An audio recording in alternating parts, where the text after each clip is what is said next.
कौमी सलामती कमेटी का इजलास अज वजीर आजम शहबाज शरीफ की जेर सदारत वजीर आजम हाउस विच मुनक्किद होया। इजलास विच मुसल्लह अफवाज दे सरबराहान ते विफाकी वुज़रा शिरकत की। वजीर खारजा बिलावल भुट्टो, वजीर दाखिला राना सनाउल्लाह ते वजीर दिफा ख्वाजा आसिफ ने शिरकत की।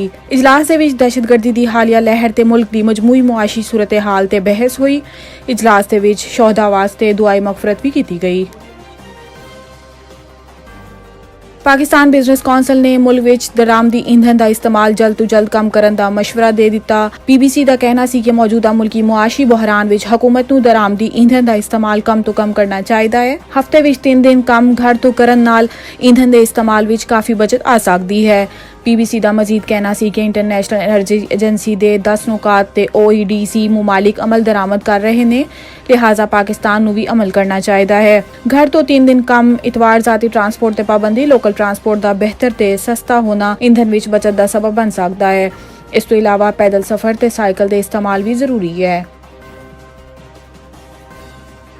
MQM दे मुख्तलिफ ढड़ियां नूं इक करन वास्ते आज फिर वड्डी बैठक गवर्नर सिंध कामरान टेसूरी ने आज PSP ऑफिस दा दौरा कीता। मुस्तफा कमाल ने गवर्नर दा शानदार इस्तकबाल कीता। दोनों रहनुमावां दी मीटिंग तो बाद मुश्तरका प्रेस कॉन्फ्रेंस भी की गई। प्रेस कॉन्फ्रेंस विच मुस्तफा कमाल दा कहना सी कि मुल्क इस वक्त शदीद मुआशी ते सियासी मसाइल दा शिकार है। इस हालात विच कोई एक पार्टी कुछ नहीं कर सकती। अज इस अमर दी जरूरत है कि जाती सियासत नूं एक साइड ते करके मुल्की मुफाद विच इकट्ठा होकर मिल के काम करना है। गवर्नर सिंध ने शानदार इस्तकबाल उते मुस्तफा कमाल दा शुक्रिया अदा कीता ते मुस्तकबिल विच मिल जुल के कराची ते मुल्क दे हालात ठीक करन दी ख्वाहिश जाहिर की।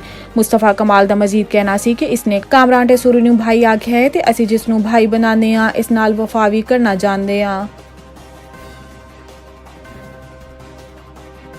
PTI दा अज मुल्क भर विच महंगाई के खिलाफ एहतजाज का ऐलान। इमरान खान चेयरमैन PTI दी सरबराही विच सीनियर लीडरशिप का इजलास होया। इजलास विच फैसला किया गया कि अज जुम्मे तो मुल्क भर विच महंगाई के खिलाफ एहतजाज किया जाएगा। फवाद चौधरी रहनुमा PTI का कहना सी कि PTI अरकान नेशनल ते सूबाई असम्बली अपने अपने हलके विच एहतजाज की कयादत करनगे।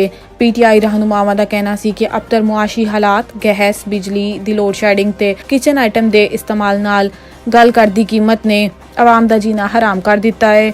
रहनुमावां दा मजीद कहना सी कि 3 हफ्ते बाद चेयरमैन इमरान खान खुद एहतजाज की कयादत करनगे ताकि तहरीक नूं हतमी नतीजे तक ले जाणगे।